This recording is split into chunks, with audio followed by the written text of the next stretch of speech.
Assalamualaikum warahmatullahi wabarakatuh. Kembali lagi kawan di Legenda Catur Dunia. Selamat sore, selamat malam kawan. Kita akan melanjutkan satu game lagi dari Magnus Carlsen yang bermain di Title Tuesday edisi tanggal 19 Juni 2024 ini kawan. Tadi kita sudah melihat permainan cantik dari Magnus Carlsen dengan kombinnya kawan. Diawali pengorbanan kuda, dorong pion pusat, dan akhirnya ujung-ujungnya mendapatkan menteri lawan kawan.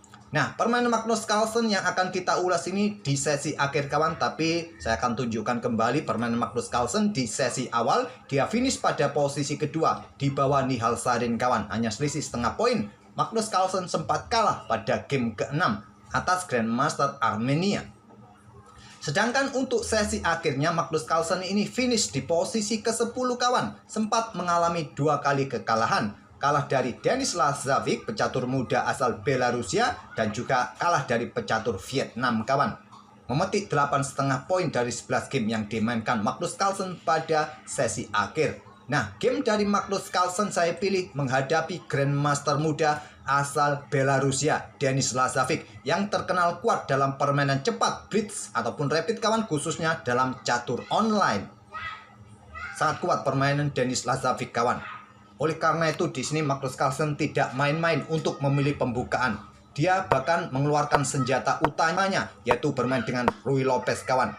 Magnus tidak mau main-main menghadapi Denis Lazavic walaupun bermain di turnamen seperti ini. Dan Denis Lazavic merespon dengan permainan Berlin Defense kuda F6. Pion D3 lanjut Magnus. Gajah C5. Ada pion C3, pilihan utama yang paling populer. Kalian bisa juga rokade atau melakukan pertukaran gajah langsung sikat kuda C6 kawan. Pilihan utama paling populer dipilih oleh Magnus dengan pion C3. Rokade, Magnus juga rokade, dan pion D5. Pion D5 mirip dalam permainan Marshall counter attack kawan. Cuma bedanya Marshall kan seperti ini. Marshall ya diawali dengan permainan Ruy Lopez kawan. Cuma bedanya ya ada Morphe Defense, setelah gajah mundur, beberapa langkah berikutnya setelah benteng E1, gajah mundur, rokade, dan setelah pion C3 baru pion D5, Marshall counter attack atau Marshall gambit. Tapi cukup berbeda kawan setelah pergerakan langkah-langkah ini. Nah, bedanya tidak ada pion A6. Di sini langsung bermain dengan pion C3 sebelum rokade kawan.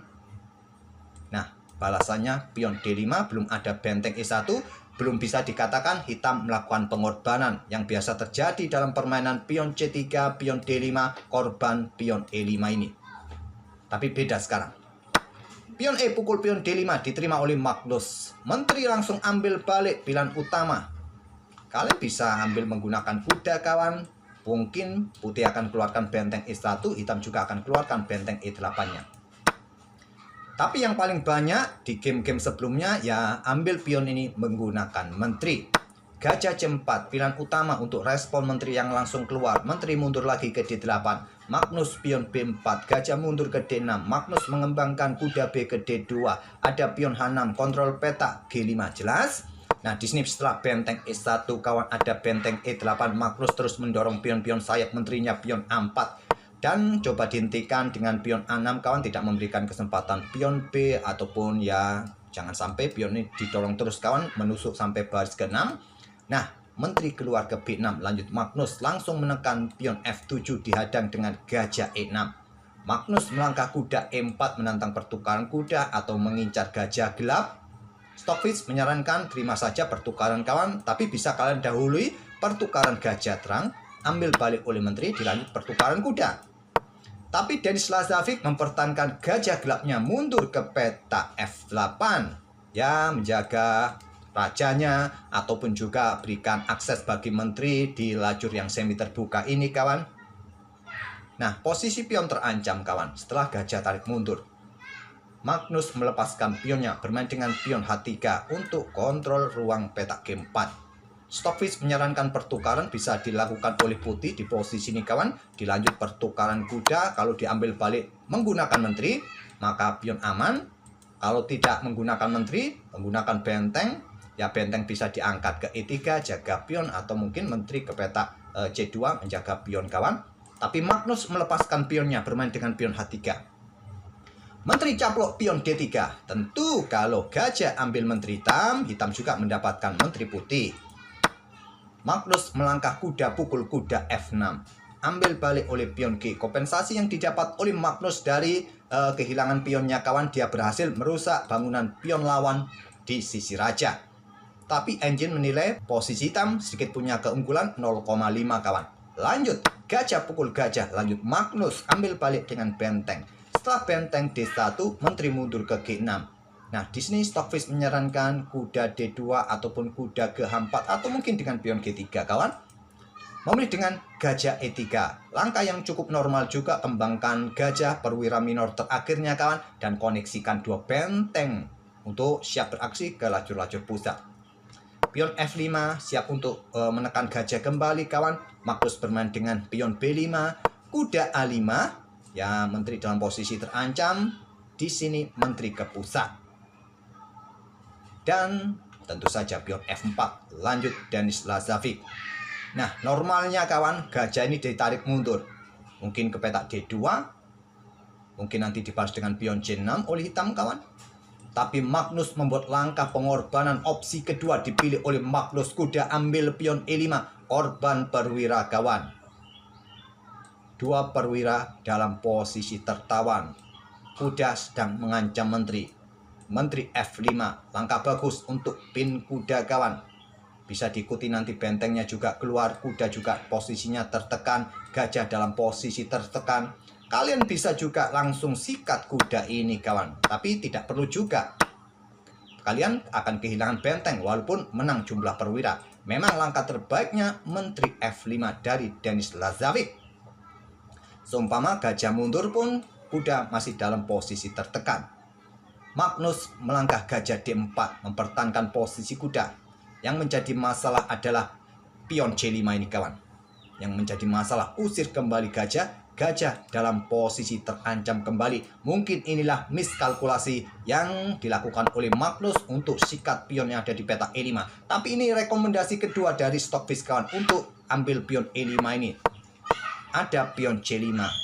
Magnus menteri F3. Bagaimana jika diambil menggunakan en passant? Akan diambil balik menggunakan kuda, menghindari ancaman menteri, menekan kuda kembali, menekan gajah kawan. Nah, posisi gajah menutupi koneksi benteng menteri. Otomatis kalau pindah kawan kuda ini, menteri bisa jatuh. Itu yang menjadi pembeda. Tetap saja Magnus bisa kehilangan satu perwira. Walaupun ada benteng E1 untuk menambah kekuatan kawan, ada gajah G7 ataupun pion ini. Kembali lagi ke langkah aslinya. Jadi Magnus memilih menteri ke petak F3. Dia kehilangan gajah. Pion ambil gajah D4.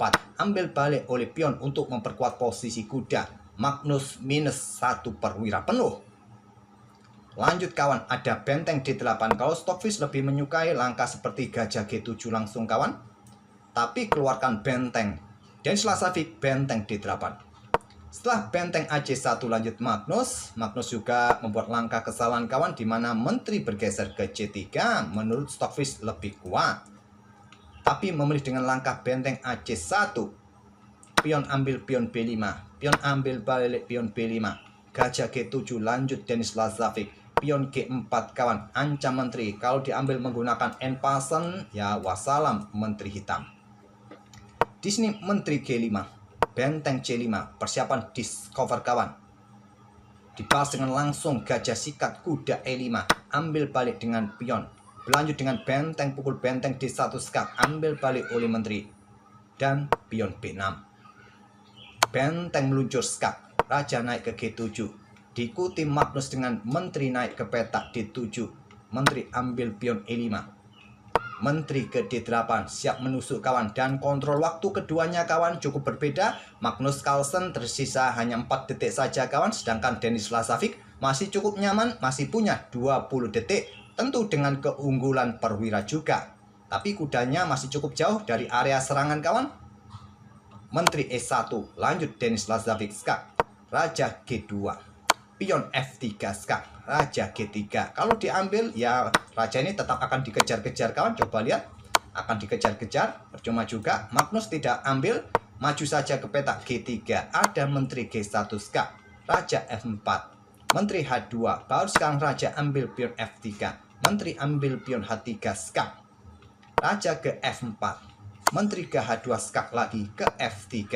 benteng F6 skak, raja ke E4 dan menteri F4. Terlihat Magnus Carlsen kehabisan waktu kawan. Ya, langkah terbaiknya ke petak D3, kalau maju ke petak D5, 4 langkah berikutnya skak mat. Silakan kalian otak-atik kawan, kombinasi 4 langkah itu seperti apa. Tak perlu saya tunjukkan sebagai bahan latihan juga. Ya, kalau ingin memperpanjang permainan agak lama sedikit ke petak D3, bisa dilanjut benteng D6. Coba lihat. Sampai di sini tak perlu saya lanjutkan lagi. Oke, itulah kawan kekuatan Denis Lazovic yang mengobrak-abrik Magnus Carlsen kawan. Magnus Carlsen kehilangan 1 perwira penuh dalam permainan middle game tadi. Di langkah keberapa tadi kawan Magnus Carlsen ini kehilangan kudanya. Coba saya mundur lagi kawan. Ya, Magnus Carlsen kehilangan kudanya di langkah ke-22 saat menterinya ini bergerak ke petak D5 ada pion F4. Nah, opsinya ya gajah tarik mundur ke petak D2 kawan. Ya, normalnya seperti itu. Kalian pasti bermain dengan gajah D2, tapi tidak dengan Magnus. Oke, semoga permainan dari Magnus ini bisa menghibur kalian kawan. Dan kekalahan dari Magnus ini bisa jadi bahan pelajaran kalian. Dan kita akan bertemu di video-video berikutnya. Terima kasih. Wassalamualaikum warahmatullahi wabarakatuh.